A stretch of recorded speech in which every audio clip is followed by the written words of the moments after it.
This whole film has been probably the most difficult movie I've ever made.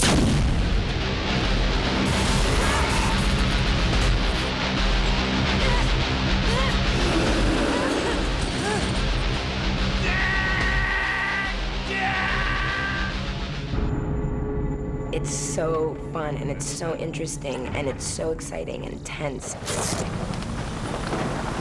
Blow me. I have a new level of fear now. It's not, you know, like I can't be scared as easily.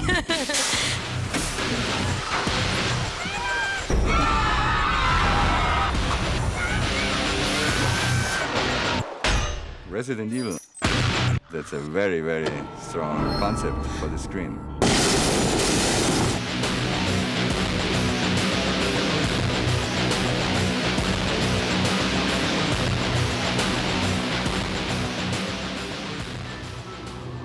You know, it's a rich world. The themes are good, you know, gene splicing, genetic testing, viral research, underground labs, an evil corporation that is a multinational, has labs and bases all around the world.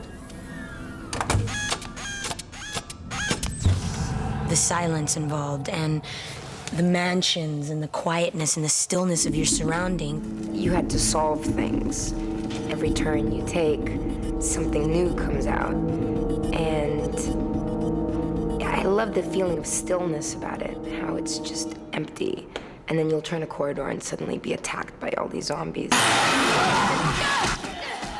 I played Resident Evil, and I was playing Resident Evil 2, and it just got to a point where I just loved the game so much. I thought, this is just fantastic. You know, someone has to make this into a movie.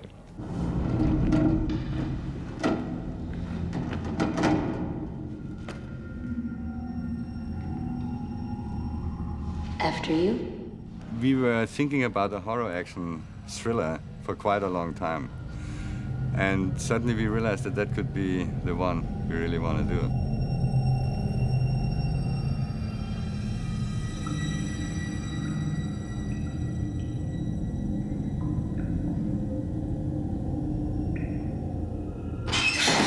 It has a real brooding, suspenseful atmosphere that translates very well into a movie. And I feel if I stay true to the game, true enough to please the creators of the game, then I'm going to make a movie that the fans will be happy with as well.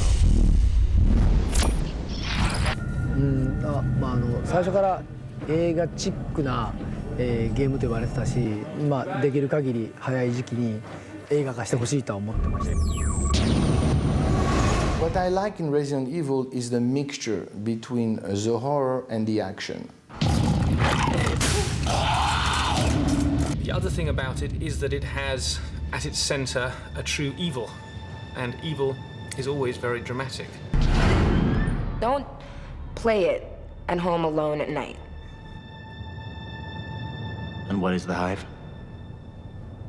Show them. The Hive itself is located underground, deep beneath the streets of Raccoon City. A top-secret research facility owned and operated by the Umbrella Corporation. The Hive houses over 500 technicians, scientists, and support staff. They live and work underground. Their research is of the highest importance. Its nature is classified.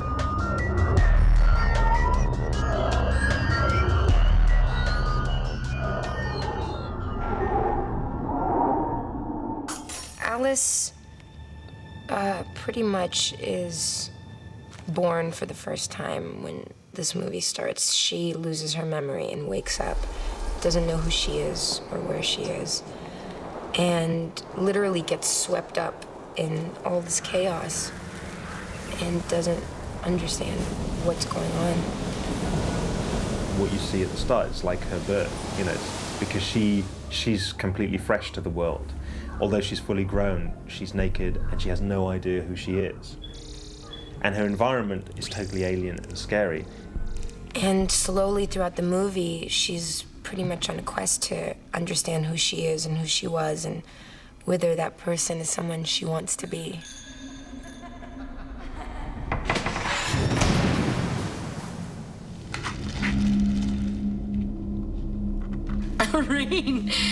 Rain's a...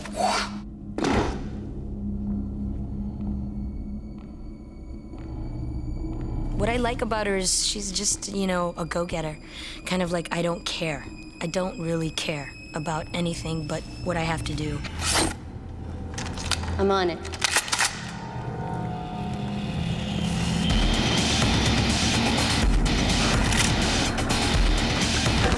that again, please. Here we go, shooting. Okay. Set.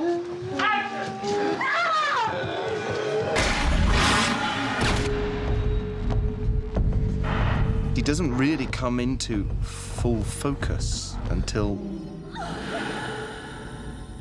Do you remember anything?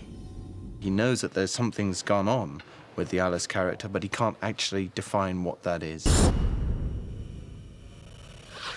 The hive's security situation has been breached, and a gas is injected into the hive in order to knock anybody who's awake out, and therefore they wake up, but having lost some part of their memory. You know, he doesn't actually know who the hell he is. My character's name is Kaplan. He's a member of a crack commando team who are sent into this underground hive to shut down the Red Queen, this supercomputer that operates the hive that has gone haywire. He has to make the choice to be courageous or whatever, or just find it within himself to carry on with the mission.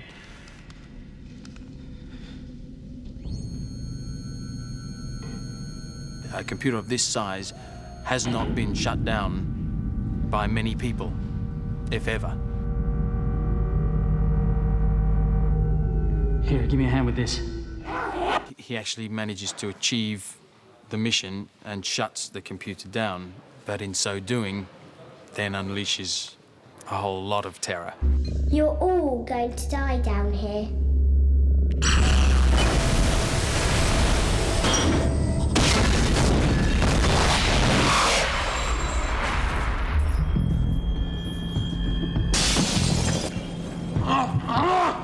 I'm one of the unknown elements in this script. What are you doing? I'm a cop!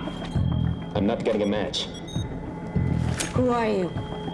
Well-trained, hardened soldiers are uncomfortable with my presence because I don't match up with who I say I am. Well, I play one, who's the commando leader. We've come out to the hive on the fact that the Red Queen has gone homicidal. We have disabled her temporarily. If you were killed or incapacitated, then the computer could apply its own defense. But we're not aware of what the T-virus does. The original intention of the T-virus was to combat insufficient cellular growth. When a human being dies, energy is left within the body, electric energy. Hence our hair still grows, our nails still grow. What the research was trying to do was to take this energy and use it to extend life. One of the consequences of it, though, is that it brings the dead back to life.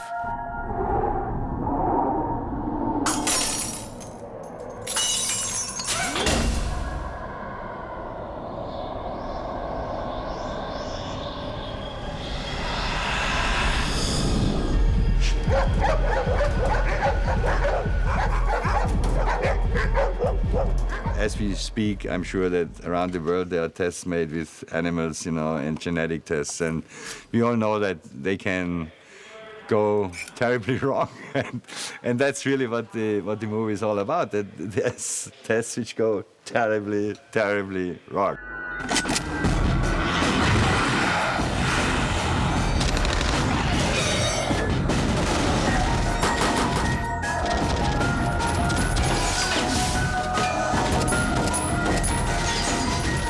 Before we started shooting, we sent them for very intensive training sessions, which was led by an ex-Navy SEAL, and he basically kicked their asses. We started out with the actors doing commando training, which is a military form of training, how to take over a building. We also taught them climbing, because throughout the movie they have to climb excess tunnels. We did also martial arts with the actors, variation from Taekwondo and American Karate. I call it Hell Week. We gave them a Hell Week. James tried to avoid teaching us the real moves, even the stunt moves that he was teaching us on, like how to crack bone. What's important is you get this. Okay. And then crack. We'll be shooting guns. Now turn your They head. shoot at you.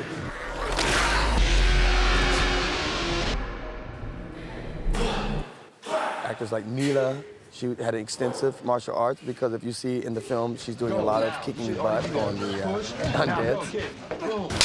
That message will hold. Go, go, go, go, go! Her kicks are very high, very effective. You can ask the director. And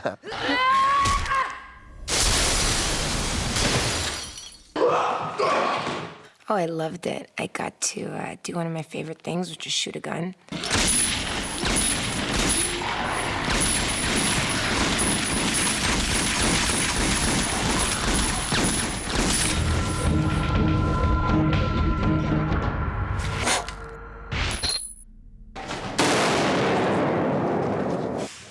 Fantastic!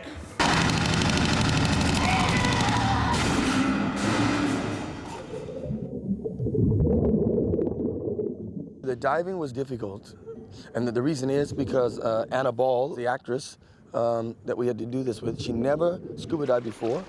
Not only am I teaching her how to use scuba equipment, but in the film, she has to go under the water 3 meters, take the equipment off. She's weighted down with weights on a board so we can roll her to the screen.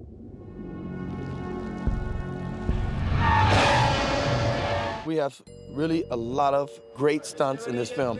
We have explosions in this film. We have a lot of shooting people up, so there's a lot of squibbing. We have a lot of ratchet systems, falls, climbing, a lot of fighting, you name it. A lot of the actors doing a lot of their own things. We do have doubles for them, but a lot of the things the actors do themselves, I must honestly say. We had one stunt guy, he burned 20 times for a shot. In America, the stunt guys burn 4 times, and they'll say, okay, look, talk to our agent, you know. But the German stunt guy, he burned 20 times for a stunt. Eric, who's the main actor, he plays Matt in the film, burned in this film. He didn't pretend like he was burning, we burned his leg in the film. We lit him up, burned his leg, and you know, that's extensive for an actor to do. As well as the director of photography, we burned him too in this film. The producer, Jeremy Bold, he came off the producer thing, came down, became a zombie, no joke. Oh, I'm gonna look really scary. He was squibbed, so he was shot, he had to fall down. Very much. And then he did a ratchet system, so he also did a stunt in this film. So,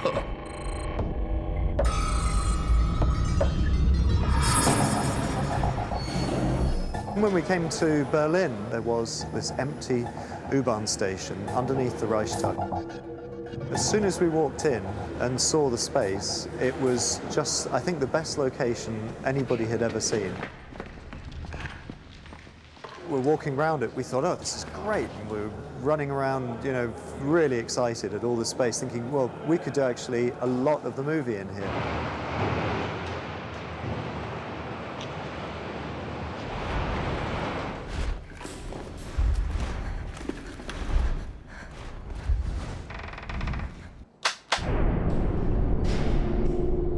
In between the walls, I mean, you know that you can sneak through there. It's just like being in a mansion as a child of this like old military man where you know that there's secrets in this place. It's that kind of place where you feel like you're being watched.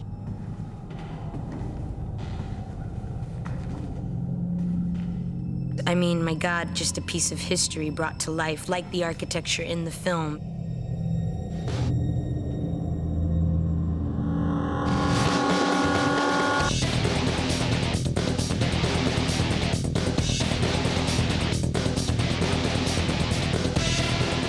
We wanted to create something new. You know, people want to see something new.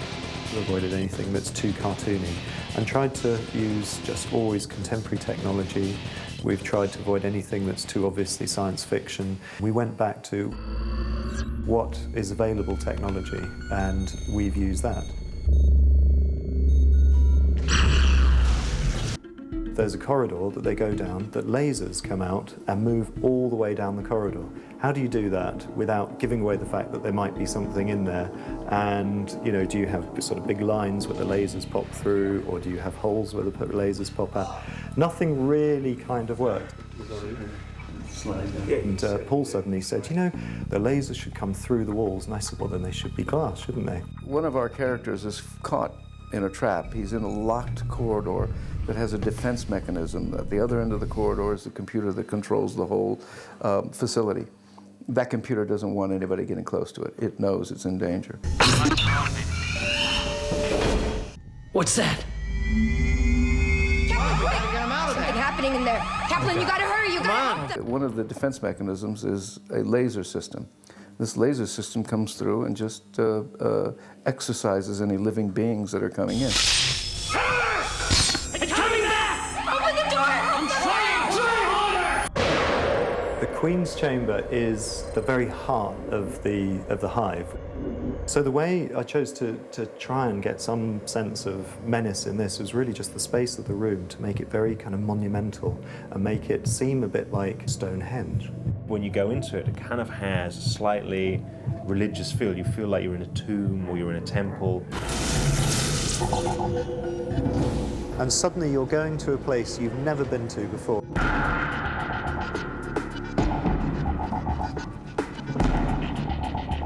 I wanted them to look like architecture, like kind of broken high-rise buildings of some sort. So that's really where the inspiration came from. With the whole colour of that, it also had to be dark and sinister. Being in the specimen tanks and shooting the machine guns and hearing it echo through the corridors and walking around during break silently through these echoey, dark, and the smoke, and it's very, very eerie, very scary. Then when you get into the utility tunnels, I mean, just the steam and the moisture and the look. It is very close to some of the shots in the game. Plus, and that's the good thing, is that it plays very low-tech, and I like that. Then rain ends up on this side of the corridor. Right. Because it's terrifying, it's claustrophobic, horrible. But to actually work up there, it's difficult. You know, not only do you have to get the actors up there, you have to get a camera crew up there, and then you have to light these tiny little spaces. You know, being in these contained environments with so many people snarling and the noise and everything, it's overwhelming. I mean, it looks so much like the video game. And a lot of things in this film have been recreated from different famous scenes in the video game. That match isn't gonna hold. Keep moving. A couple of the sets, like the access tunnels, we had a very small camera track hidden up in the ceiling that was disguised to look like a lot of pipes that were already up there. And you could just run the camera on this fantastic little dolly up there along the top of the pipes. Every time we come to a new set, there was a time when it seemed to get worse and worse and worse, and we were down in the sewers and then just above the pipes with all the zombies below, and I just every day we go, is this ever going to get better? Are we ever going to see sunlight? The Camcat's a special rig that we flew in from Vienna. It's never been used on a feature film before in North America. It's basically a camera system that runs on wires, and the wires are rigged to one end, they're rigged to the ground, and the other end are rigged to a construction crane. So our construction crane is 350 feet high. So the camera goes from basically eye level, close-up of Mila, to 350 feet in the air, and it does that in about 20 seconds, which is like 70 miles an hour.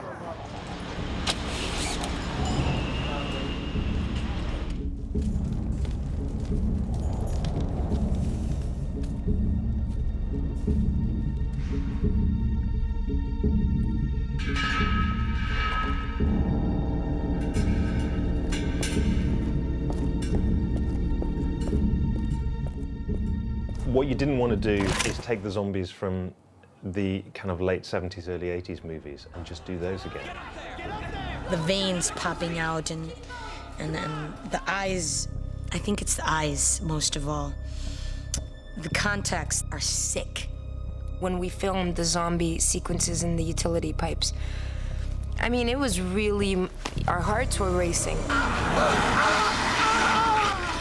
When they started moving, you forget that it's not real. To scare the shit out of people. We went into medical science. We avoided everything else like the plague. Went into every mortuary book we could find, every disease-ridden tomb that we could read. Still keeps them feeling real. Pale down a little bit, as would a real dead body.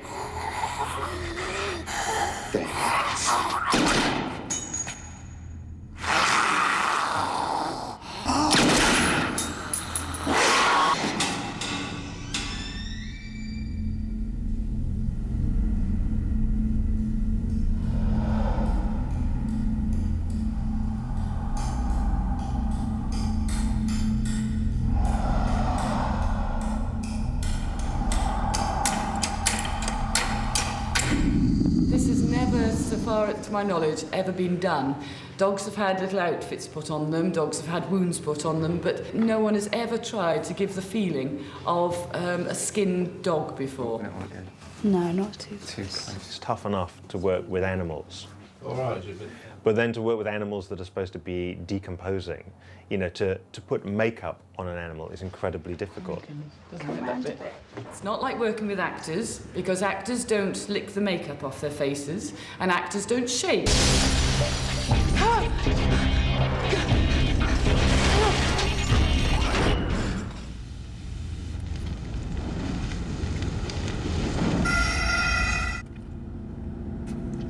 This creature has never been made before.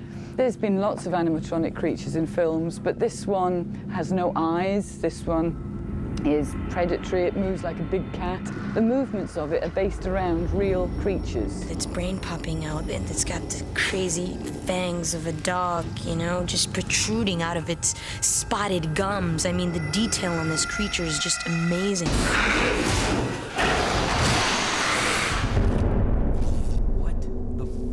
Is that? One of the hive's early experiments, produced by injecting the T-virus directly into living tissue. The results were unstable. Now that it has fed on fresh DNA, it will mutate. The creature is a licker. It's a form of licker. It's been developed by the Umbrella Corporation by injecting the T-virus into living tissue. But it's unstable. And when the licker begins to feed upon the DNA of another living being, it begins to mutate.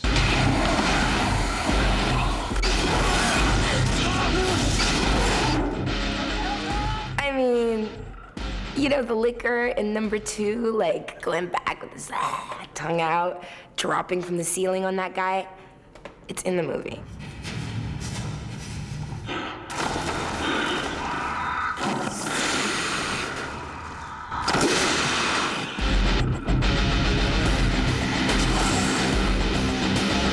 We wanted to make it a lot more powerful, a lot more threatening. We actually built 2 main creatures. One was more gross movement for battering ram. He was quite heavy steel inside him, reinforced, and we could throw him at windows and doors. It's all right. There's a bloke inside. He's the rear portion, which gives him a lot of mobility. The second one was a much more controlled one. Radio-controlled face, the jaw splits, the 2 teeth at the front come out, move around independently and together. The head is a much more controlled movement. The puppeteer at the back of the creature, every movement that he does is directly corresponds to the front end of the creature. So as he's performing, then the creature's performing. With the best will in the world, you can't really animate animatronically a 4 to 6 foot length tongue. Fabulous. It's too big. Shouldn't it be skinnier and like razor sharp points, but like skinny and like a little whip?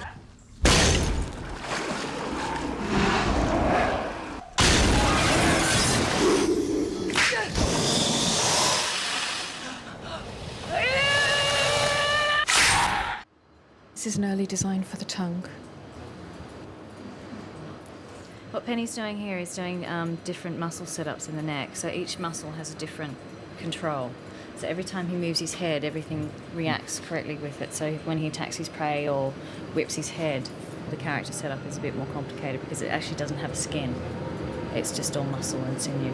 I just realized where you placed this chair. I think I'm over the trap door where the creature falls through. I'm afraid to look down. Stay away from the button.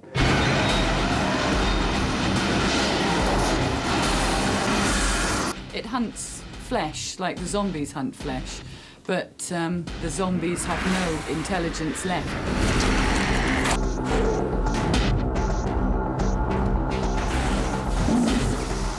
I really wish that I would die, like, being gutted out alive by that creature because he's just so sick and morbid. I was like, God, if only I could have one of those on a leash.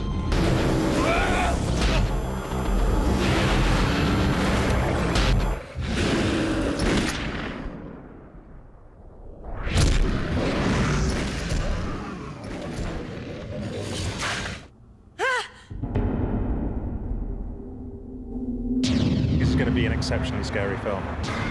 It's exactly the kind of movie that I would go and see. Find the points when the audience is going to be hurling that popcorn in the air. It's going to cause a lot of bad dreams for a whole new generation of kids. And to see me in a wet mini dress and a gun. I mean, come on. What more can you ask for from Resident Evil?